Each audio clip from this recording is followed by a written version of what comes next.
Well, today we're going to be with David in Psalms 40, verse 8. And David really understood how God's plans are the best plans. And David says in verse 8, I take joy in doing your will, my God. I take joy in your will, your way of doing things, your thoughts, your plans. That brings me joy. And my first thought is, really? Can we really say that? So he goes on, though, and he says, for your instructions are written on my heart. Wow, I think that's the key. I don't think David had to ask the Lord every time he wanted to do something. Should I do this? Should I do that?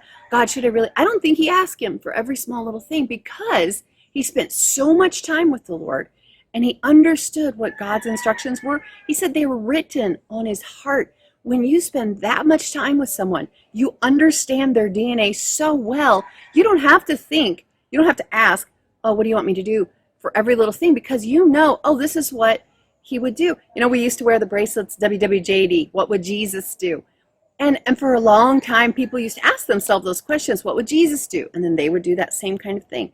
But it became like a fad, and people stopped asking themselves, what would Jesus do? Wonder what God's will is. You know what? If that's your life, like David's was, what would God do? What would God's will be in this situation? Then it becomes a way you automatically line yourself up. And you will have his DNA, and it'll be easy for you to know which way to go. Matthew 12, verse 50, it says, anyone who does the will of my Father in heaven, anyone who does that, the will of God, Jesus saying, my Father in heaven, then that person is my brother or sister. So see, right actions equal right alignment. We are lined up with Jesus when we do God's will. Like we are in fellowship with him. We are on the same team. Well, that's a great thing. I want to be on Jesus' team, okay?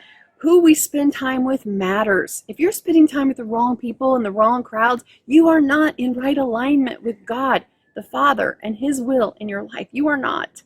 And it is going to be so hard for you to hear his will. And then later when you're in a crisis, you say, oh God, what do you want? Help me, help me. It's hard to know because you have aligned yourself in a wrong way. So think about where you are because you know what? You're creating an atmosphere and an environment around you that either helps you to be able to hear God's voice easily or it clogs your head with a lot of noise. So going the second mile, I hope it's your great joy to do the will of the Father. I hope it is because you know what? I can promise you doing his will bring you the greatest joy you've ever known.